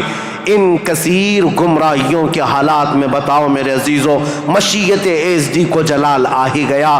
رب ذوالجلال کے رحمت میں جوش تلاطم آ ہی گیا. جب حالات اس قدر دیگرگو خراب تھے تو پھر رب ذوالجلال نے اس زمانے فطرت کو ختم کرتے ہوئے عیسیٰ علیہ السلام سے جو زمانہ چل رہا تھا، 570 سال گزر گئے، اللہ نے کوئی نبی نہیں بھیجا. حالات جب اس قدر خراب ہو گئے، رب ذوالجلال کی مشیت کو، اس کی رحمت کو جوش آیا. پھر مولا نے مکہ مکرمہ کی سرزمین کو منتخب کیا، اور پھر اللہ نے اس سرزمین کو منتخب کرتے ہوئے عظیم خاندان قریش کو منتخب کیا. قریش کے خاندان میں سے اللہ نے بنو ہاشم کو منتخب کیا. بنو ہاشم سے عبد المطلب اور عبداللہ کے گھر کو منتخب کیا. عبداللہ کے گھر سے بی بی آمنہ کے بطن کو منتخب کیا. اور پھر رب ذوالجلال نے تاریخ کی ان کالے اندھیروں کو ہمیشہ کو ختم کرنے کے لیے بی بی آمنہ کے بطن سے 12 ربیع الاول کو نور نبوت کو ظہور فرمایا، نور نبوت کو ظاہر فرمایا. تاریخ کا یہ وہ دن ہے جو پوری دنیا کا انقلاب لا چکا تھا. ایسی روشنی لا چکا ہے، ایسی روشنی کہ میں نے تقریر شروع کرنے سے پہلے ہی یہ بات عرض کر دی تھی. ایک عرب نے آدمی کا بول بالا کر دیا، خاک کے ذروں کو ہمدوش ثریا کر دیا. خود نہ تھے جو راہ پر اوروں کے ہادی بن گئے، کیا نظر تھی کہ جس نے مردوں کو مسیحا کر دیا. یہ سارا نور نبوت کا کمال ہے. یہاں سے تاریخ اسلام کی اب باضابطہ شروعات. اس لیے مجھے یہ پس منظر بیان کرنا ضروری تھا، یہ بیک گراؤنڈ بتانا ضروری تھا. سیاسی حالات کیا تھے، مذہبی حالات کیا تھے. اب تھوڑا جغرافیائی حالات بھی میں آپ کو بتا دوں. عرب کی لوکیشن کیا ہے. عرب کا لوکیشن جو ہے وہ دنیا کے بیچوں بیچ واقع ہے. عرب ایسی جگہ پر واقع ہے، اس کا 3 حصہ سمندروں سے ملا ہوا ہے اور 1 حصہ خشکی سے ہے. سمندر بھی بڑے بڑے سمندر اس کو گھیرتے ہیں. ویسٹ کی طرف قلزم سی جس کو کہتے ہیں بحیرہ قلزم، یہ آباد ہے. اور میڈیٹرین سی جس کو بحیرہ روم کہا جاتا ہے یا بحر متوسط کہتے ہیں، یہ پورا سمندر عرب سے لگتا ہے. اور اس کے ایسٹ کی طرف، مشرق کی طرف ہند مہاساگر جس کو کہتے ہیں انڈین اوشین، یہ آباد ہے. اور اس کے علاوہ اس کے جنوب کی طرف بھی انڈین اوشین ہے. یہ سمندر پورا گھیرا ہوا ہے عرب. اور جو شمال کا حصہ ہے جو خشکی ہے، یہ ملک شام، یمن اور عدن یعنی اردن تک پھیلا ہوا اس کا حصہ ہے. اب اس کی جغرافیائی حالت یہ تھی کہ عرب کے اندر کثرت سے زمین پہاڑیاں رکھتی ہے آج بھی. اگرچہ مکہ میں انہوں نے کھود کھود کر پہاڑیوں کو ختم کیا ہے، لیکن آپ کو ایک سروے کے مطابق میں بتاؤں، آج کے فی الواقع عرب شریف کے اندر 20 لاکھ پہاڑیاں ہیں. 20 لاکھ پہاڑیاں، سلسلہ ہے پہاڑیوں کا. پوری زمین سنگلاخ ہے. پہاڑیاں ایسی نہیں کہ نرم و نازک پہاڑیاں جس پر میوہ اگتے ہوں، بڑے بڑے درخت اگتے ہوں، نہیں، پتھروں کی پہاڑیاں ہیں، کالے کالے پتھر. بعض پہاڑیاں تو ایسی ہیں جو آتش فشاں ہیں، یعنی جو شعلے اگلتی ہیں، آگ اگلتی ہوئے پہاڑیاں موجود ہیں. عرب کی سرزمین ان پہاڑیوں سے بھری ہوئی ہے. اور ندی کے نام پر کوئی ندی نہیں. پانی کی قلت بہت کثرت سے، اگرچہ 3 طرف سے سمندر ہے لیکن زمین ایسی خشک ہے کہ عرب میں کوئی سرزمین پر سبزہ نہیں اگتا تھا، کھیتی باڑی نہیں ہوتی تھی۔ بارش کا حال یہ ہے کہ سال میں اگر 2-4 دن آ گئی تو ٹھیک ہے، ہمارے ہاں تو باضابطہ موسم چل رہا ہے، وہاں موسم آیا ہی نہیں کرتا، کبھی بوندا باندی ہو گئی، یہ برسوں سے ہے۔ عرب کی سرزمین خشک ہے اور ہوا اور وہاں کی فضا کے اعتبار سے نہایت ہی گرم مانی جاتی ہے۔ آج اس سال ہم لوگوں نے حج کی سعادت جو حاصل کی، عرفات کے میدان میں 48 ڈگری چل رہی تھی گرمی، 48 ڈگری کی گرمی میں حاجیوں نے حج ادا کیا ہے۔ ہمارے یہاں 37 ڈگری 38 ڈگری آ جائے تو ہا ہو کرتے ہیں، اور ہم باہر نکلنے کو پسند نہیں کرتے۔ وہاں 48 ڈگری میں بغیر چھت کے حجاج کرام حج کرتے رہے۔ اسی لیے عربوں کی سرزمین جو ہے نہایت گرم مانی گئی ہے۔ سرزمین پتھریلی اور زمین سوکھی، سبزہ نہیں اگاتی، بارش نہیں آتی، اوپر سے گرمی اتنی پھینکتا ہے سورج، چلچلاتی ہوئی دھوپ، اس فضا کا اثر طبیعت پر ہوتا ہے۔ آپ یہ سوچ رہے ہوں گے کہ یہ ویدر بتانے کی ضرورت آج کیا ہے؟ ضرورت ہے، موسم کے اعتبار سے انسانوں کی طبیعت میں فرق آتا ہے۔ جیسا موسم ہوتا ہے انسانوں کی طبیعت میں اثر پیدا ہوتا ہے، زمین کا بھی اثر ہوتا ہے، مٹی کا اثر ہوتا ہے، موسم کا اثر ہوتا ہے۔ عرب میں کثرت سے پہاڑیاں، سخت قسم کے پتھر، آج کی ہائی ٹیکنالوجی کے بڑے بڑے بلڈوزر لگ جاتے ہیں، مہینوں تک کھودتے ہیں تو تھوڑا بہت حصہ بھی کٹ نہیں پاتا۔ ہم تو تقریباً 10 سال سے ایک پہاڑ کو کھودتے ہوئے دیکھ رہے ہیں، ابھی بھی عرب میں وہ کھود ہی رہے ہیں بلڈوزر، جبکہ ان لوگوں کے ہاں ٹیکنالوجی ہمارے ہاں کی طرح کی نہیں ہے۔ روڈ بنانا ہے تو رات کے وقت آپ گزر رہے ہوں 1 کلومیٹر روڈ، صبح فجر میں دیکھیں تو تیار رہتا ہے اتنے فاسٹ، لیکن پہاڑیوں کو کھودنے کے لیے آج کے ہائی ٹیکنالوجی کے دور میں بھی وہ پہاڑیوں کو ہلا نہیں پاتے۔ سخت قسم کے پتھر، زمین سبزہ نہیں اگاتی، بارش نہیں آتی، موسم برساتا نہیں، سورج جھلسا دینے والی گرمی پھینکتا ہے۔ یہ سب کا اثر طبیعتوں پر بھی ہوتا ہے۔ اس کی وجہ سے عربوں کی طبیعت میں خشکیاں، چڑچڑاہٹ، ضدی پن، تکبر، غرور، یہ سب چیزیں تھیں۔ عرب جلدی کسی چیز کو ایکسیپٹ نہیں کرتے۔ اور اب میں آپ کو یہ بھی بتا دوں کہ عرب کو عرب کہتے کس لیے تھے، عرب یہ نام کیوں پڑا تھا اس کا۔ یہ انسانوں کی طبیعت کے حساب سے میل کھاتا ہے، اس لیے میں عرض کر رہا ہوں عرب نام کیوں رکھا گیا۔ عرب کس کو کہتے ہیں؟ لفظ عرب، عین را با، یہ عربی میں لفظ جو ہے اس کا میننگ ہوتا ہے اچھی زبان رکھنے والا، فصیح اللسان جو آدمی ہے، عرب کہتے ہیں اس کو۔ یہ عرب اپنے آپ پر اتنا غرور رکھتے تھے، وہ کہتے تھے کہ پوری دنیا میں اگر سب سے اچھی زبان ہے تو ہماری ہے، باقی کو عجم کہتے ہیں۔ عجم کا مطلب ہوتا ہے گونگا، وہ ہم سب کو گونگا کہتے ہیں، سارا عجم ہے، عرب کو چھوڑ کر کے جتنا ہے وہ سب عجم ہے۔ فارس عجم ہے، ہند عجم ہے، افریقہ عجم ہے، امریکہ عجم ہے۔ عجم کا مطلب گونگے۔ عرب لوگ اپنے آپ کو صرف زبان والا کہتے اور باقی پوری دنیا کو گونگا سمجھتے تھے۔ تو یہ نخوت جو تھی، یہ بڑاپن جو تھا، یہ تکبر جو تھا، وہ وہاں کے موسم کے اعتبار سے پتھریلی زمین کی وجہ سے ان کی طبیعتوں میں گھر کر گیا تھا، جلدی ایکسیپٹ نہیں کرتے۔ ایسے سخت دلوں کے اندر اور ایسے سخت قوم کے اندر اسلام کا نور ظاہر کرنا یہ کوئی عام بات نہیں تھی۔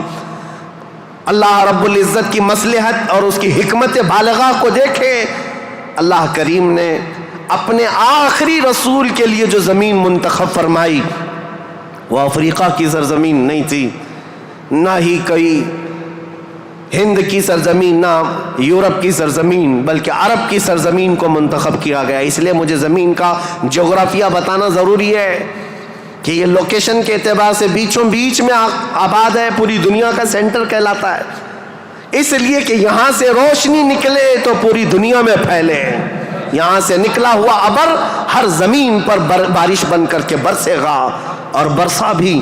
اللہ کریم نے مکہ مکرمہ کی سرزمین کو منتخب فرمایا۔ طبیعتیں کیسی تھی، اکھڑ مزاج لوگ تھے، ان کے درمیان میرے آقا کو پیدا کیا۔ اللہ نے اور رسول کریم صلی اللہ تعالیٰ علیہ وسلم جس دن پیدا ہوئے یہ بی بی آمنہ کا گھر تھا، اور رسول کریم صلی اللہ تعالیٰ علیہ وسلم یتیمی کی حالت میں پیدا ہوئے ہیں، باپ نہیں ہیں، ماں پرورش کرتی رہی۔ عربوں کے رواج کے اعتبار سے دادا کی شفقت بہت زیادہ تھی اپنے پوتے پر، کیونکہ بیٹے عبداللہ بہت محبوب نظر تھے، بڑے پیارے تھے، لیکن جب جوانی میں انتقال کر گئے تو حضرت عبد المطلب کو اس کا بڑا صدمہ تھا کہ میرا سب سے محبوب بیٹا عبداللہ مدینے میں انتقال کر گیا، تو اپنی بہو حضرت آمنہ اپنے پوتے حضور اکرم صلی اللہ تعالیٰ علیہ وسلم کی پرورش میں جی جان لگا دیا، اتنا لگا دیا۔ آپ کو پتہ ہے میرے آقا صلی اللہ تعالیٰ علیہ وسلم کا نام پاک آج کروڑوں مسلمانوں کی آنکھوں کا تارا ہے۔ حضور کا نام جیسے ہی ہم محمد نام لیتے ہیں ہم انگوٹھوں کو چوم کر کے آنکھوں سے لگاتے ہیں۔ یہ نام پاک عام نام نہیں ہے، اس نام پاک کو بزرگان دین تو ایسے تھے کہ حضرت محمود غزنوی کا نام سنا ہے، ان کے خاص وزیر تھے ایاز، ایاز کے بیٹے کا نام تھا محمد۔ محمود جو ہے سلطان محمود اپنے وزیر کے بیٹے محمد کو بہت پیار کرتے تھے۔ ایک دن جو ہے آپ ایاز کے بیٹے کو محمد کہہ کر نہیں بلا رہے ہیں بلکہ کہتے اے ابن ایاز، اے ایاز کے بیٹے ادھر آ جا۔ ایاز نے سن لیا، کہا آج سلطان غضبناک ہوں گے، میرے بیٹے کا نام لے کر کے نہیں پکارا، باپ کے نام سے پکارا ہے۔ بعد میں حاضر ہو کر پوچھا سلطان میرے بیٹے سے کوئی خطا ہوئی، آپ خفا تو نہیں ہیں؟ اس کے نام سے نہ پکارتے ہوئے اس کو ابن ایاز کہہ کر پکارا۔ سلطان محمود نے کہا ایاز ایسی بات نہیں، خفا نہیں، بلکہ میں وضو کی حالت میں نہیں تھا اس لیے تیرے بیٹے کا نام محمد ہے، میں بغیر وضو کے کبھی اس کا نام بھی نہیں پکارتا۔ اور علامہ عبد الرحمن جامی فرماتے ہیں ہزار بار بشویم دہن ز مشک و گلاب ہنوز نام تو گفتن کمال بے ادبیس۔ یا رسول اللہ ہزار بار میں اپنے منہ کو گلاب کے پانی سے، مشک و عنبر کے پانی سے دھو لوں، اس کے بعد بھی آپ کا نام پکارنا میں بے ادبی سمجھتا ہوں۔ یہ علامہ عبد الرحمن جامی۔ میں بات کیوں کہہ رہا ہوں حضور کے نام کی؟ یہ محمد نام کسی اور نے نہیں، حضرت عبد المطلب نے رکھا تھا۔ آپ کے دادا، آپ کے جد امجد جیسے ہی حضور کی پیدائش ہوئی تھی گھر دوڑے دوڑے آئے تھے بی بی آمنہ کے، اور فوراً اٹھا کر کے گودی میں لے لیا اور خانہ کعبہ کے پاس آئے اور خانہ کعبہ کے سامنے ہاتھ پھیلاتے ہوئے اللہ کی بارگاہ میں عرض کرنے لگے اللہم ھذا ابنی سمیتہ محمدا، اے اللہ دیکھ یہ میرا بیٹا ہے اور میں نے اس کا نام محمد رکھا ہے۔ عرب کے بہت سارے لوگ وہاں موجود تھے، یہ نیا نام تھا ان کے لیے۔ عرب میں جو نام رکھے جاتے ہیں وہ باپ داداؤں کے نام پر چلتے ہیں، وہاں پر نئے نام نہیں رکھتے، خاندانوں کے اپنے خود پرسنل نام چلتے رہتے ہیں، پرٹیکولر نام ہوتے ہیں وہی نام رکھے جاتے ہیں۔ حضرت عبد المطلب نے نیا نام رکھا تھا تو عرب کے بہت سارے قبیلے آئے اور پوچھا یا عبد المطلب لما سمیتک ابنی ابنک ھذا محمدا، اے عبد المطلب آپ نے لما سمیت ھذا محمدا، کیوں آپ نے اس کا نام محمد رکھا ہے؟ تو حضرت عبد المطلب مسکرائے اور کہا تمہیں پتہ ہے محمد کا نام کا مطلب کیا ہے، محمد کے میننگ کیا ہے؟ کہا محمد کہتے کسے ہیں؟ محمد اس کو کہتے ہیں جس کی سارے لوگ تعریف کریں، سب سے زیادہ جس کی تعریف کی جائے اس کو محمد کہا جاتا ہے۔ حضرت عبد المطلب نے کہا میں نے اپنے اس بیٹے کا نام محمد اس لیے رکھا ہے کہ جب بھی کوئی نام لے تو نہ چاہتے ہوئے بھی میرے بیٹے کی تعریف ہو ہی جائے۔ آج میرے آقا کی شان میں کسی کو گستاخی کرنا بھی ہو، میرے آقا کا نام محمد لیتا ہے تو پہلے حضور کی تعریف کر ہی رہتا ہے، وہ کر کے ہی رہتا ہے۔ عزیزان گرامی وقار، حضور اکرم صلی اللہ تعالیٰ علیہ وسلم کو حضرت عبد المطلب نے بڑی شفقت دی۔ عرب کے مشہور قانون اور وہاں کے دستور کے مطابق کہ عرب لوگ اپنے بچوں کی حفاظت کے لیے یعنی ان کی زبان کی حفاظت کے لیے دیہاتوں میں بھیجتے تھے کہ ان کی زبان محفوظ رہے۔ شہروں کی زبان جو ہے مکس ہو جاتی ہے، جیسے ممبئی کی زبان اس کا کوئی اتا پتہ نہیں ہے، اس میں یو پی بھی ملا ہوا ہے اور راجستھان بھی ہے، گجراتی بھی ہے، کرناٹکی بھی ہے، سب ملا کر کے مکس ہو گئی کیونکہ ہر جگہ کے لوگ یہاں پر موجود ہیں۔ یہ شہر ہے اور شہروں میں ہر علاقے کے لوگ آتے ہیں، اپنی اپنی تھوڑی تھوڑی سی باتیں اس میں داخل کر دیتے ہیں اور یہ ایک مکسچر لینگویج بن جاتی ہے۔ اور اس کو پتہ ہی نہیں رہتا اس کی اوریجنل لینگویج کیا تھی۔ مکہ ایسا تھا کہ ہر جگہ سے لوگ آتے تھے، حج کے لیے آتے تھے اور کئی کئی مہینے رہتے تھے، تو کچھ لوگ عربی جانتے نہیں تھے، کوئی فارسی اس میں داخل کر دیا، کوئی الگ زبان عبرانی داخل کر دیا، سریانی داخل کر دیا، تو وہاں پر زبان کی حفاظت کی بہت ضرورت تھی، کیونکہ اس دور میں سب سے بڑا اگر کوئی عہدہ تھا تو زبان کا تھا۔ زبان جس کی اچھی ہو وہ عرب میں سب سے زیادہ عزت والا تھا، تو اس کے لیے مائیں اپنے بچوں کی زبان کی حفاظت کے لیے بچپن میں ان کی پرورش مکہ میں نہیں کرتی تھی، باہر بھیجتی تھی۔ اس رواج کے چلتے ہوئے 6 مہینے کے بعد حضور صلی اللہ تعالیٰ علیہ وسلم 6 مہینے حضرت آمنہ کی گود میں تھے، پھر وہ حلیمہ سعدیہ کے بخت چمکے، نصیبے چمکے کہ وہ دایا تھیں بنو سعد قبیلے کی۔ طائف سے آگے ایک علاقہ بنو سعد آج بھی موجود ہے، طائف سے 80 کلومیٹر دور، وہاں سے وہ آئی تھی، 180 کلومیٹر کا سفر کر کے آئی تھی، اور مکہ مکرمہ میں انہوں نے رسول پاک صلی اللہ تعالیٰ علیہ وسلم کو گود لے لیا۔ تفصیلات میں نہیں بتا رہا ہوں، تاریخ ہے کیونکہ ہم مولد شریف میں تفصیلات بیان کرتے ہیں، یہ تاریخ اسلام ہے، اس کے لیے میں چلتی چلتی مختصر جھلکیاں رکھ رہا ہوں۔ حلیمہ سعدیہ لے کر گئیں، 2 سال پرورش کر کے واپس لے آئیں حضرت آمنہ کے گھر۔ حضرت آمنہ اپنے نور نظر کو لے کر ساتھ رہتی۔ جب حضور کی عمر 6 سال کی ہوئی تھی تو 6 سال کی عمر میں حضرت آمنہ مدینہ نکلی، کیونکہ ان کا ننیحال بھی تھا اور اپنے شوہر حضرت عبداللہ کی قبر بھی وہاں تھی۔ انتقال کے بعد سے وہ گئی نہیں تھیں، تو اپنے بیٹے کے بڑے ہونے کے بعد حضور صلی اللہ تعالیٰ علیہ وسلم کو لے کر کے وہ مدینے گئیں، ننیحال گئیں، اور اس کے بعد یعنی حضور کے ننیحال اور پھر واپسی میں حضرت عبداللہ کی قبر سے ہوتے ہوئے آ رہی تھیں، وہاں کی بیماریاں حضرت آمنہ کو بھی جکڑ لیں، ایسی بیمار ہوئیں کہ ابوا ایک جگہ ہے بدر کے قریب، ابوا مدینہ اور مکہ کے بیچ میں، حضرت آمنہ وہ زیادہ دیر آگے چل نہ سکیں، وہیں پر آپ کی وفات ہو گئی۔ حضور پاک صلی اللہ علیہ وسلم کی عمر پاک 6 سال کی ہے، خود رسول محترم صلی اللہ علیہ وسلم نے اپنے ہاتھوں سے اپنی ماں کو دفن کیا۔ حضور کے ساتھ اس وقت آپ کے والد کی ایک کنیز تھیں ام ایمن، یہ ساتھ رہتی تھیں، اور بس حضور صلی اللہ تعالیٰ علیہ وسلم واپس مکہ جب آئے، حضرت عبد المطلب کو جیسے پتہ چلا کہ حضرت عبداللہ کی بیوی آمنہ بھی انتقال کر گئیں، وہ فرط غم میں، جوش غم میں حضور صلی اللہ تعالیٰ علیہ وسلم کو ایسے قریب کر لیے کہ ایک لمحے کے لیے بھی اپنے آنکھوں سے اوجھل نہیں ہونے دیتے۔ لیکن ہوا کیا، مشیت ایز دی جو چاہے، 8 سال کی عمر تھی میرے آقا کی، دادا حضرت عبد المطلب بھی فوت ہو گئے۔ یہ دور گزرتا گیا، دادا حضرت عبد المطلب نے اپنے انتقال سے پہلے اپنے بیٹے حضرت عبداللہ کے سگے بھائی جناب ابو طالب کے حوالے کر دیا تھا اپنے اس پوتے کو۔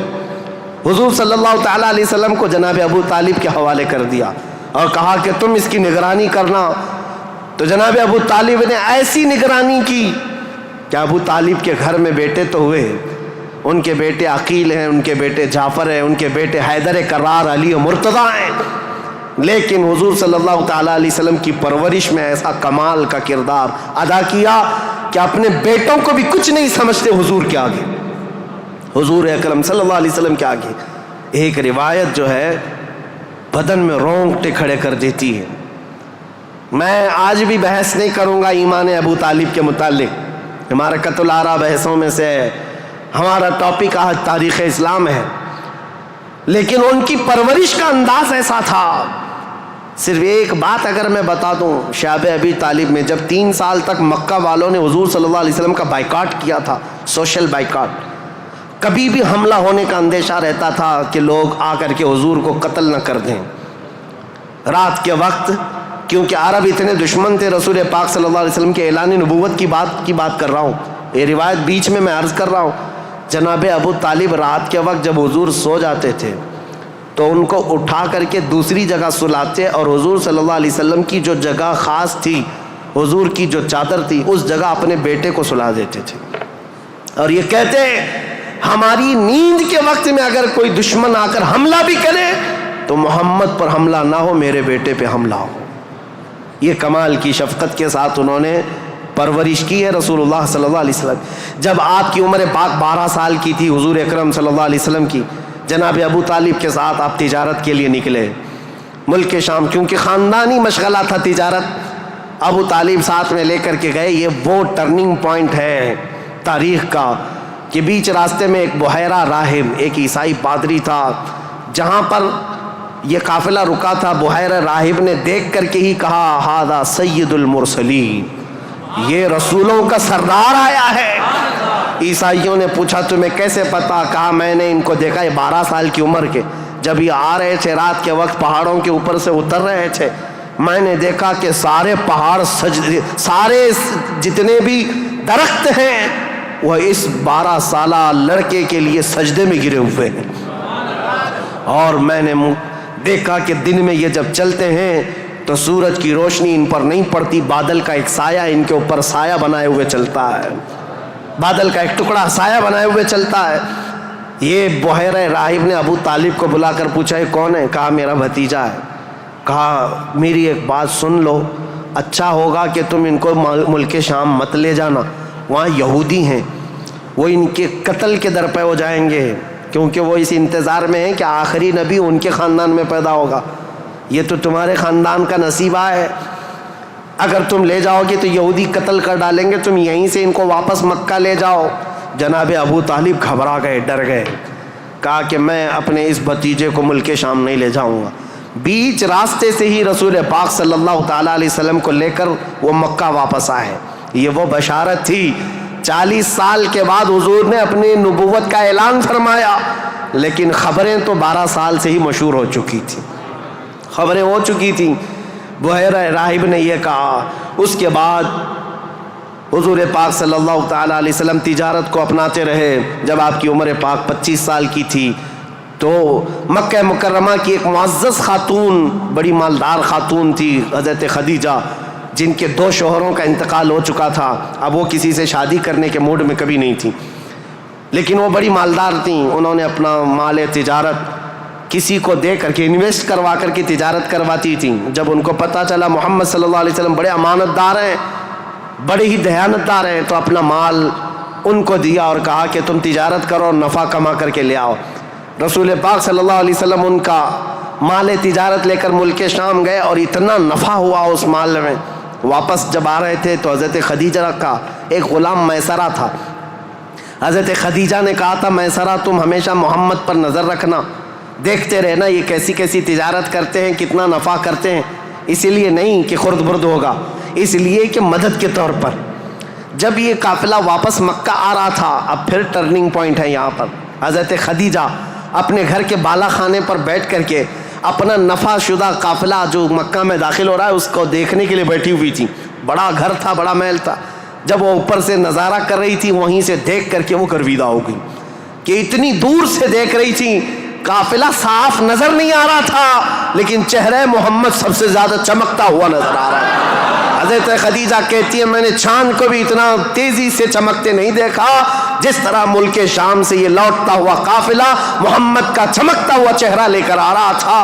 حضرت خدیجہ کہتی ہیں عجیب حالت تھی، قافلہ تو تجارت کر کے آ رہا ہے، لیکن میں نے دیکھا اس قافلے کے اوپر جو دھوپ کا وقت ہے اس وقت آسمان کا ایک ٹکڑا، بادل کا ایک ٹکڑا سایہ بن کر کے چلتا ہوا آ رہا ہے.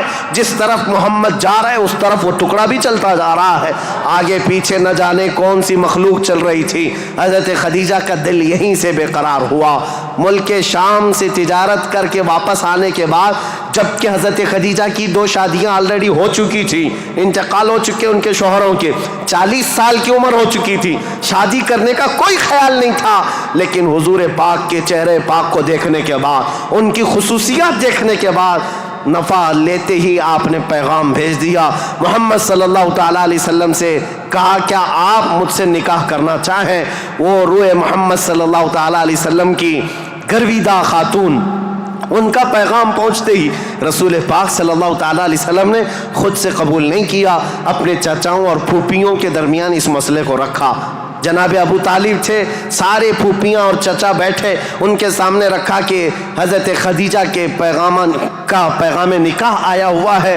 سارے لوگوں نے کہا تمہیں پتہ ہے خدیجہ پورے مکہ میں طاہرہ کے نام سے جانی جاتی ہیں، سب سے پاکیزہ خاتون۔ عزت تو ایسی تھی کہ ادنا سے ادنا آدمی بھی اور اونچا سے اونچا آدمی بھی حضرت خدیجہ کی طرف چہرہ اٹھا کر نہیں دیکھتا، ان کی عزت بڑی تھی۔ کہا کہ اگر محمد تمہارے لیے ان کی طرف سے پیغام آیا ہے تو قبول کر لو۔ رسول پاک صلی اللہ تعالیٰ علیہ وسلم نے جواب بھیجا کہ مجھے بتایا گیا ہے کہ مکہ میں سب سے شریف خاتون اگر کوئی ہے تو وہ خدیجہ کا نام ہے۔ میرے عزیزو، خاتون شریف کیوں نہ ہوگی؟ اس لیے کہ جس کے پیٹ سے پیدا ہونے والی بیٹی فاطمہ الزہرا ہو، سیدہ کائنات ہو، تو پھر ماں کا عالم کیا ہو سکتا ہے؟ اللہ کریم نے یہ انتخاب فرمایا تھا۔ رسول کریم صلی اللہ تعالیٰ علیہ وسلم نے اس نکاح کو دل و جان سے پسند کیا۔ نکاح کی تقریب ہوئی۔ نکاح کی تقریب میں جناب ابو طالب اور حضور کے سارے چچا اور پھوپھیاں بھی شریک ہوئے۔ خطبہ نکاح کا خطبہ جناب ابو طالب نے پڑھا تھا۔ وہ خطبہ آج بھی موجود ہے جو میرے آقا صلی اللہ تعالیٰ علیہ وسلم کے پہلے نکاح میں خطبہ ہوا تھا۔ اس خطبے کے بعد نکاح مقرر ہونے کے بعد رسول کریم صلی اللہ تعالیٰ علیہ وسلم کی یہ شریک حیات، یہ رفیق حیات، یہ محبوب رب العالمین سیدہ خدیجہ حضور کی ایسی وفا شعار خاتون بن کر کے رہی کہ اللہ کی قسم آج بھی پوری روئے زمین پر جو میرے آقا کی اولاد سادات کے نام سے جانی جاتی ہیں وہ کہیں اور نہیں، وہ خدیجہ کی بیٹ سے پیدا ہونے والی اولاد ہے۔ حضرت خدیجہ کے بطن سے میرے آقا کی 6 اولاد ہوئیں، 3 بیٹے اور 3 بیٹیاں۔ رسول کریم صلی اللہ تعالیٰ علیہ وسلم کی 6 اولاد کی ماں حضرت خدیجہ ہیں۔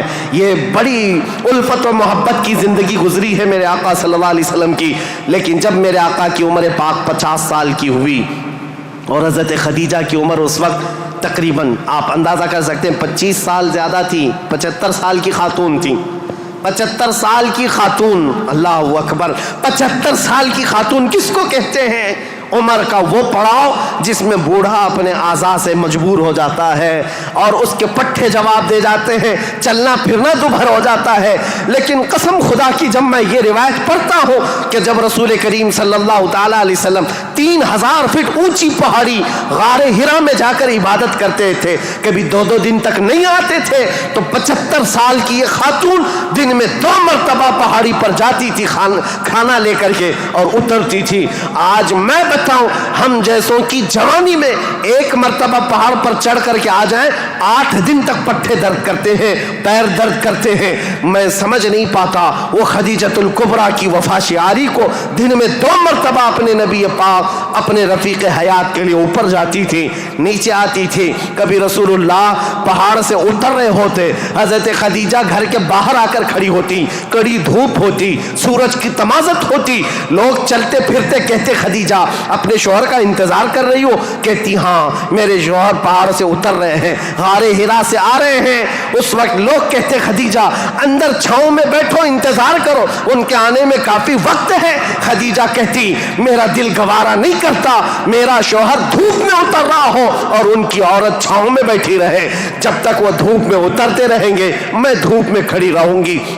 یہ وفا شعاری ایسی تھی، آپ کو پتا ہے سب سے پہلی وہی قرآن کی جو غار ہرا میں آئی ہے، جبرائیل امین لے کر کے آئے ہیں۔ اسلام کی تاریخ میں اگر یہ نہ بتائیں تو ابتدا ہی نہ ہوگی، کیونکہ رسول اللہ صلی اللہ تعالیٰ علیہ وسلم جب 40 سال کی عمر میں تھے، غار ہرا میں جا کر عبادت کرتے، جبرائیل امین آئے قرآن کی آیتیں لے کر اور حضور سے کہا اقرا، حضور نے کہا ما انا بقاری، میں نہیں پڑھوں گا۔ وہ کہتے تھے پڑھو، حضور کہتے میں نہیں پڑھوں گا، سینے سے سینہ لگا کر دبوچتے تھے۔ 3 مرتبہ ہوا، 4تھی مرتبہ کہا اقرا بسم ربک الذی خلق، پڑھو اس رب کے نام سے جس نے پیدا کیا ہے۔ رسول محترم صلی اللہ تعالیٰ علیہ وسلم نے پڑھنا شروع کیا اور پھر آیتیں سب سے پہلے جو آئی ہیں، اسلام کی ابتدا نور الہی کا ظہور ہے، نور الہی کا نزول ہے، اللہ کا کلام اتر رہا ہے پہاڑ پر، پہاڑ کی چوٹیوں پر، جس کو آج بھی جبل نور کہا جاتا ہے، نور کی پہاڑی، جہاں نور اترا، نور کا پہاڑ ہے، اور کس پر اترا؟ جس پر اترا وہ نور علی نور ہے۔ قرآن کی آیتیں آئیں، اقرأ بسم ربک الذی خلق خلق الانسان من علق اقرأ وربک الاکرم الذی علم بالقلم علم الانسان ما لم يعلم. یہ 5 آیتیں دے کر جبرائیل امین چلے گئے. رسول پاک صلی اللہ تعالیٰ علیہ وسلم پر جو وحی آئی تھی اس کا اثر ایسا تھا، سخت ٹھنڈیوں کے دن تھے، موٹے موٹے پسینے کے بوند پیشانی سے نکلتے تھے. جب رسول پاک تشریف لائے پہلا واقعہ دیکھا تھا حضور نے، پہلا واقعہ تھا جبرائیل امین اس طرح آیتیں لے کر آئے. یہ آیتیں اترنا آسان بات نہیں. قرآن خود کہتا ہے، میرا مولا فرماتا ہے اگر ہم یہ پہاڑوں پر اتار دیتے پہاڑ ریزہ ریزہ ہو جاتے، ٹکڑے ٹکڑے ہو جاتے، لیکن قلب مصطفیٰ نے اس کا بوجھ اٹھا لیا ہے. رسول اللہ کے دل نے اس امانت کو اٹھایا تھا، لیکن چل کر کے دنیا کا وہ پہلا انسان، دنیا کی وہ پہلی شخصیت ہے جس کو قرآن سنایا میرے آقا نے، وہ کوئی اور نہیں، ام المومنین سیدہ خدیجۃ الکبریٰ ہے. آئے رسول پاک صلی اللہ تعالیٰ علیہ وسلم، گھر آتے ہی فرمایا میرے پاس ایک فرشتہ آیا، سینے سے سینے لگایا اور اس نے یہ آیتیں اللہ کی طرف سے سنائی، مجھے کمبل اڑاؤ، زمیلونی زمیلونی، بار بار کہتے مجھے کمبل اڑاؤ، سخت ٹھنڈیاں لگ رہی ہیں. سیدہ خدیجۃ الکبریٰ کی باتیں یاد رکھو، تاریخ میں آج بھی لکھی ہوئی ہیں. ڈھارس بندھانے والی، تسلی دینے والی، حوصلہ دینے والی خاتون ہو تو زندگی کمال کی ہے. عزیزان گرامی کہتی ہیں اے محمد عربی صلی اللہ تعالیٰ علیہ وسلم، اے اللہ کے رسول، آپ یتیموں کا بوجھ اٹھاتے ہیں، آپ بیواؤں کی مدد کرتے ہیں، آپ کمزوروں کا ہاتھ پکڑتے ہیں، آپ کے ساتھ کبھی برا ہو ہی نہیں سکتا. یہ جو اترا ہے وہ آپ کی بھلائی کے لیے ہے. ان قریب آپ دیکھیں گے زمین و آسمان کی ساری چیزیں اللہ تعالیٰ آپ کے لیے مسخر فرما دے گا. یہ خدیجۃ الکبریٰ رضی اللہ تعالیٰ عنہ کی حوصلہ افزائیاں تھی. یہاں سے میرے آقا صلی اللہ تعالیٰ علیہ وسلم پھر مکہ تشریف لائے، اور آپ کو پتہ ہے سب سے پہلے مکہ مکرمہ میں اب تاریخ اسلام کی شروعات ہے. تاریخ اسلام کی شروعات ہے. اسلام کی تاریخ سے پہلے میں نے اتنا بیک گراؤنڈ بتا دیا، تاریخ بتا دی، حالات بتا دیے، سیاسی حالات، مذہبی حالات، اخلاقی حالات. اب جو شروعات ہوئی وہ کہاں سے؟ غار حرا سے شروعات ہوئی. اور اس کے بعد سب سے پہلے گھر آئے میرے آقا، اور سب سے پہلا مسلمان جو اسلام میں داخل ہوتا ہے وہ کوئی اور نہیں، ام المومنین خدیجۃ الکبریٰ. گھر والی سب سے پہلے اسلام میں داخل ہوئی ہیں. روایتوں کی تطبیق کے اعتبار سے الگ الگ مفسرین محدثین نے بیان کیے ہیں. سب سے پہلے اسلام لانے والوں میں صدیق اکبر بھی ہیں، مولا کائنات بھی ہیں، اور حضرت خدیجہ بھی ہیں، حضرت زید بھی ہیں، حضرت بلال بھی ہیں. سب کی کیٹیگری کے حساب سے ان کو اول درجے میں رکھا گیا. عورتوں میں سب سے پہلے حضرت خدیجہ، بچوں میں مولا کائنات. بہرحال سب سے پہلا جو اسلام شروع ہو رہا ہے وہ حضرت خدیجہ خود کے گھر سے رسول اللہ نے شروع فرمایا، اور اس کے بعد پھر مکہ والوں کو جمع فرمایا. مکہ کے سارے لوگ حضور کی بڑی عزت کرتے تھے، لوگ اپنی امانتیں حضور کے پاس رکھتے. آپ کا لقب تھا امین اور صادق. لوگ آپ کو امین کہہ کر پکارتے یا صادق کہہ کر پکارتے. اپنے مشوروں میں حضور کو دیکھتے تھے تو خوشیوں سے پھولے نہیں سماتے تھے. وہ کہتے کہ اگر محمد کسی مجلس میں بیٹھ جائے تو اللہ کی رحمت ہی رحمت ہے. اس وقت بھی عرب حضور صلی اللہ علیہ وسلم کا بڑا احترام کرتے، بڑی عزت کرتے. اس دن حضور نے جیسی دعوت دی پورا مکہ ٹوٹ پڑا، سب آ گئے. حضور نے سب سے پہلے ان سے سوال کیا، اے مکہ والو، اگر میں یہ کہوں اس پہاڑ کے پیچھے ایک فوج ہے جو تم پر حملہ کرنا چاہتی ہے تو تم کیا کہو گے اس بات پر؟ سارے لوگوں نے ایک آواز میں جواب دیا، اے محمد، آج تک آپ نے کبھی جھوٹ نہیں کہا ہے. اگر آپ یہ کہیں گے تو ہم صرف یقین ہی نہیں کریں گے بلکہ ہم تو اس فوج سے لڑنے کی تیاری بھی کریں گے. اتنا ہمیں یقین ہے آپ کی بات پر کہ ہم اس فوج سے لڑنے کی بھی تیاری کریں گے جس کے بارے میں آپ کہہ رہے ہیں پہاڑ کے پیچھے فوج ہے. رسول کریم صلی اللہ تعالیٰ علیہ وسلم نے فرمایا، تم جب میرے بارے میں اتنا یقین کا اعتقاد رکھتے ہو تو سنو، اب میں یہ نہیں کہنا چاہ رہا کہ اس پہاڑ کے پیچھے فوج ہے جو تم پر حملہ کرنا چاہتی ہے، بلکہ اب میں یہ کہتا ہوں، سنو غور سے، کہ میں اللہ کا نبی ہوں، آخری رسول ہوں، اور دین اسلام لے کر کے آیا ہوں. اللہ ایک ہے، اللہ کے علاوہ کسی کی عبادت نہیں کی جائے گی. کوئی خدا نہیں ہے سوائے اللہ کے۔ یہ پہلا جبل ابو قبیس کے قریب فاران کی چوٹیاں پہاڑی کے پاس میرے آقا نے صفا مروہ کے دامن میں مکہ والوں کو جمع کیا تھا۔ پہلی آواز میرے آقا کی زبان سے گونجی تھی، لا الہ الا اللہ محمد رسول اللہ۔ اب لوگوں کو دیکھنے کا وقت تھا۔ ظاہر سی بات ہے، میں نے عرب کی طبیعت پہلے سے بتائی، اکھڑ مزاج، سخت مزاج، نخوت بھرا ہوا، کبر تکبر بھرا ہوا۔ کب وہ ایکسپٹ کرتے؟ سارے لوگ ایک دوسرے کا منہ دیکھنے لگے۔ کہا کیا ہم حبل کو جو کعبے کے اوپر بیٹھا ہوا خدا ہے اس کو اتار دیں گے؟ صفا مروہ پر جو ہمارے خدا ہے ان کو چھوڑ دیں گے؟ خانہ کعبہ کے اندر دروازے کے اندر جو خدا ہے ان کو چھوڑ دیں گے؟ چاہے زمزم پر جو خدا بیٹھا ہے اس کو چھوڑ دیں گے؟ سب کی چھ میں گوئیاں شروع ہو گئی، بغلیں جھانکنے لگے۔ اور اسی اثنا میں غصے میں آ کر آپ کا سگا چچا ابو لہب کھڑا ہوا، کہا تبن لک یا محمد لہذا جمعتا، اے محمد کیا اس لیے تم نے ہم کو جمع کیا؟ برا ہو تمہارا، تمہارے ہاتھ ٹوٹ جائیں۔ یہ پہلا جملہ تھا جو ناز قلب مصطفیٰ کریم صلی اللہ تعالیٰ علیہ وسلم کے نازنین قلب پر اترا۔ اس وقت تک کسی نے برا جملہ آپ کے لیے استعمال نہیں کیا تھا۔ پہلا برا جملہ استعمال کرنے والا ابو لہب تھا۔ نبی کریم صلی اللہ تعالیٰ علیہ وسلم کے خاطر پر، آپ کے قلب اقدس پر بوجھ گزرا، بار ہوا، تکلیف ہوئی۔ اللہ تعالیٰ نے پھر آیتیں اتاری، تبت یدا ابی لہب و تب، اے رسول آپ کے نہیں ابو لہب کے ہاتھ ٹوٹ جائیں، اس کا مال اسے کوئی فائدہ نہ دے۔ اللہ کریم دفاع کرتا رہا، ڈیفنس کرتا رہا۔ رسول کریم صلی اللہ تعالیٰ علیہ وسلم اس دعوت کو لے کر چل پڑے۔ پورا مجمع تھا مکہ کا، لیکن کوئی آگے اٹھ کر کھڑا نہیں ہوا کہ اے محمد ہم مانتے ہیں آپ کو اللہ کا رسول، آخری رسول، آپ جو دین لائے اس کو مانتے ہیں، آپ کا جو خدا ہے اس کو مانتے ہیں۔ نہیں، کوئی نہیں تھا۔ لیکن بات اتنی ہے، اس مجمع سے ابھی میرے آقا ہٹے نہیں تھے۔ 9 سال کا ایک بچہ حضور کے قریب آیا، پتلی پتلی ٹانگیں تھی، آنکھوں میں آشوب تھا، آنکھیں رس رہی تھیں، لال ہو چکی تھی۔ آیا اور قریب آ کر کہا، اے محمد عربی صلی اللہ علیہ وسلم، میں آپ کو اللہ کا حقیقی رسول تسلیم کرتا ہوں، آپ کا دین میں ایکسپٹ کرتا ہوں، خدا واحد کی میں عبادت کرتا ہوں۔ حضور اکرم صلی اللہ علیہ وسلم نے اس 9 سال کے بچے کو سینے سے لگایا اور دعا کی، مولا اس بچے کی ٹانگوں میں، اس کے بازوؤں میں تو طاقت عطا فرما اور اس کو دین کا عظیم سپاہی بنا۔ میرے آقا کی یہ دعا تھی۔ 9 سال کا وہ کمزور بچہ جو سب سے پہلے حضور کی دعوت پر لبیک کہا تھا، آج پوری دنیا شرق و غرب، شمال و جنوب میں اس کو اگر پکارتی ہے تو اسد اللہ الغالب، شیر خدا حیدر کرار کے نام سے جانتی ہے۔ اس کی طاقت کو کون جانے، اس کی طاقت کے قریب کون پہنچے؟